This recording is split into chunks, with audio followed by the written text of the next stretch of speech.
ಮಾಜಿ ಕಾಂಗ್ರೆಸ್ ಪರಾಜಿತ ಅಭ್ಯರ್ಥಿಯಾದ ಮುರಳಿ ಮೋಹನ್ ರವರು ಅವಾಚ್ಯವಾಗಿ ಅವ್ರನ್ನ ನಿಲ್ಲಿಸಿ ಕೊಳಪಟ್ಟಿ ಹಿಡಿದು ಎಳೆದಾಡಿ ಅವ್ರನ್ನ ಹಲ್ಲೆಗೆ ಪ್ರಯತ್ನ ಪಟ್ಟಿರೋ ಪ್ರಕರಣಕ್ಕೆ ಸಂಬಂಧಪಟ್ಟಂತೆ ನಾನು ಈ ದಿನ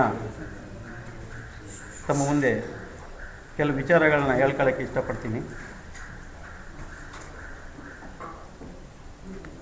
ಏನು ಮುರಳಿ ಮೋಹನ್ ಅವರಿದ್ದಾರೆ, ಅವರು ಮೂಲತಃ ನಮ್ಮ ಕರ್ನಾಟಕದವರಲ್ವೇ ಅಲ್ಲ. ಅವರು ತಮಿಳುನಾಡಿನ ಕೃಷ್ಣಗಿರಿ ಜಿಲ್ಲೆ ಡೆಂಕಣಿಕೋಟೆ ತಾಲೂಕು ಕೊತ್ತನೂರು ಗ್ರಾಮ ತಳ್ಳಿ ಗ್ರಾಮ ಪಂಚಾಯತಿ ವ್ಯಾಪ್ತಿಗೆ ಸೇರಿದ ವ್ಯಕ್ತಿ.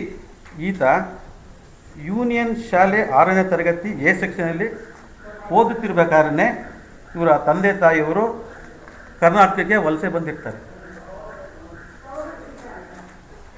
ಬಂದಿರ್ತಾರೆ. ಈತ ಒಂದು ಡಬಲ್ ಮರ್ಡರ್ ಕೇಸಲ್ಲಿ ಎಲ್ಲೋ ಕೊಲೆ ಮಾಡಿ, ಈತ ಮತ್ತು ಈತನ ಸಹಚರರು ಎಲ್ಲೋ ಕೊಲೆ ಮಾಡಿ ಆ 2 ಬಾಡಿನ ಚಾರ್ಮುಡಿ ಘಾಟಿಗೆ ತಂದು ಎಷ್ಟಿರ್ತಕ್ಕಂಥ ಘಟನೆ ನಡೆದಿದೆ. ಈ ವ್ಯಕ್ತಿ ಕೂಡ ಆರೋಪಿಯಾಗಿ ಆ ಘಟನೆಯಲ್ಲಿ ಇರೋದಾಗಿ ಆರೋಪಿಯಾಗಿ ಕಾಣಿಸ್ಕೊಂಡಿರ್ತಾರೆ, ಸೋತಿದ್ದಾರೆ. ಅವರು ಈಗಲೂ ಸಹ ಆ ಕ್ಷೇತ್ರದ ಮತದಾರರ ಜೊತೆ ಬಾಂಧವ್ಯದಿಂದ ಅನ್ಯೋನ್ಯವಾಗಿದ್ದಾರೆ. ಅದೇ ರೀತಿ ಸಣ್ಣ ಸಮೇತ ಸೋತಿದ್ದಾರೆ. ಒಂದ್ಸಲ ಜಿಲ್ಲಾ ಪಂಚಾಯತ್ ಸದಸ್ಯರಾಗಿ ಗೆದ್ದಿದ್ದಾರೆ.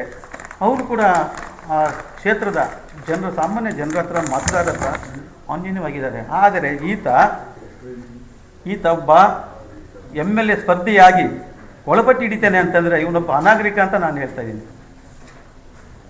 ಆಯಿತಾ?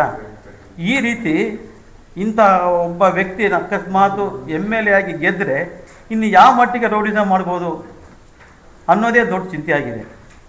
ಉದಾಹರಣೆಗೆ ಈತ ಪ್ರಕಾಶ್ ಕುಮಾರ್ ಅಂತೇಳಿ ಸಹಾಯಕ ಕೃಷಿ ನಿರ್ದೇಶಕರಿದ್ದಾರೆ, ಪ್ರಕಾಶ್ ಕುಮಾರ್ ಅಂತ ಸಕಲೇಶ್ಪುರದಲ್ಲಿ. ಅವ್ರನ್ನ ದುಡ್ಡು ಕೇಳಿದ್ದಾರೆ, ಕೊಡದೇ ಇರೋದಕ್ಕೆ ಏನು ಮಾಡಿದ್ರು, ಅವ್ರನ್ನ ವರ್ಗಾವಣೆ ಮಾಡಿದರು. ಆಗ ಪ್ರಕಾಶ್ರವರು ಕೋರ್ಟ್ಗೆ ಹೋಗಿ ಸ್ಟೇ ತಂದು ಈಗ ಅವರು ಸಹಾಯಕ ನಿರ್ದೇಶಕರಾಗಿ ಈಗಲೂ ಕೆಲಸ ಮಾಡ್ತಾಯಿದ್ದಾರೆ. ಇವ್ರದ್ದು ಬರೀ ಟ್ರಾನ್ಸ್ಫರ್ ದಂಧೆ. ಈತ ಏನಾರ ಇದೇ ಕ್ಷೇತ್ರದಲ್ಲಿ ಇದ್ದರೆ ಕಾಂಗ್ರೆಸ್ಸು ನಶಿಸಿ ಹೋಗುತ್ತೆ. ಆಮೇಲೆ ಈ ಕ್ಷೇತ್ರದಲ್ಲಿ ಈತ ಇದ್ದರೆ ಮಾನ್ಯ ಡಿ ಕೆ ಶಿವಕುಮಾರ್ ಅವರು ಇವರನ್ನು ತಕ್ಷಣ ಪಕ್ಷದಿಂದ ಉಚ್ಚಾಟನೆ ಮಾಡದೇ ಇದ್ದರೆ ಇಡೀ ಹಾಸನ ಜಿಲ್ಲೆಯ ದಲಿತ ಮುಖಂಡರು ಪ್ರತಿಯೊಬ್ಬರು ಬೇರೆ ಪಕ್ಷಕ್ಕೆ ಹೋಗುವಂಥ ಒಂದು ಸಿದ್ಧತೆ ಮಾಡ್ಕೊತಾ ಇದ್ದಾರೆ. ದಯವಿಟ್ಟು ಡಿ ಕೆ ಶಿವಕುಮಾರ್ ಅವರಿಗೆ ನನ್ನ ಮನವಿ, ಇವರು ಯಾವ ಮೂಲ ಅಂತ ತಮಗೆ ಗೊತ್ತಿಲ್ಲ ಅನಿಸುತ್ತೆ. ಆಯಿತಾ? ಕರ್ನಾಟಕಕ್ಕೆ ವಲಸೆ ಬಂದಂಥ ವ್ಯಕ್ತಿಗೆ ಹಾಸನ ಜಿಲ್ಲೆ ಸಕಲೇಶ್ಪುರ ತಾಲೂಕಿಗೆ ಇವರು ಟಿಕೆಟ್ ಕೊಟ್ಟು ಅಲ್ಲೇನು ಪಕ್ಷ ಬೆಳೆಸಿದಂಥ ಕಾಂಗ್ರೆಸ್ ಮುಖಂಡರನ್ನ ಜಿಲ್ಲೆಗಿರೋದೊಂದೇ ಮೀಸಲಾತಿ ಕ್ಷೇತ್ರ ಸಕಲೇಶ್ಪುರ. ಇಡೀ ಜಿಲ್ಲೆಯಲ್ಲಿ ಇರ್ತಕ್ಕಂಥ ದಲಿತರು ಯಾವ ತಾಲೂಕಲ್ಲಿದ್ದರೂ ಅಲ್ಲಿ ಸ್ಪರ್ಧಿಸೋಕ್ಕೆ ಅವಕಾಶ ಇದೆ. ಈ ರೀತಿ ಇರ್ತಕ್ಕಂಥ ಸಂದರ್ಭದಲ್ಲಿ ಬೇರೆ ತಮಿಳುನಾಡು ಮೂಲದ ವ್ಯಕ್ತಿನ ತಂದು ಇಲ್ಲಿ ಕೂರಿಸಿ ಇಲ್ಲಿ ಕಾಂಗ್ರೆಸ್ ಪಕ್ಷನ ಹೊಡೆದಾಡ ಅಂತ ನೀತಿನ ಮಾಡ್ತಾ ಇದ್ದಾರೆ. ಇಡೀ ಜಿಲ್ಲೆ ಎಲ್ಲ ತಾಲೂಕು ಸ್ಥಳೀಯದವ್ರೆ ಸರ್. ಒಂದು ರಿಸರ್ವ್ ಕೊಟ್ಟ ಮೇಲೆ ಎಲ್ಲ ತಾಲೂಕು ಒಂದೇ ರಿಸರ್ವ್. ಯಾರ ಬಗ್ಗೆ ಯಾವ ತಾಲೂಕು ಎಲ್ಲಿ ಅವರು ಬಂದು ನಿಲ್ಬೋದಲ್ಲಿ. ಜಿಲ್ಲೆಗೆ ಒಂದು, ಇಡೀ ಜಿಲ್ಲೆನೇ ಸ್ಥಳೀಯರು.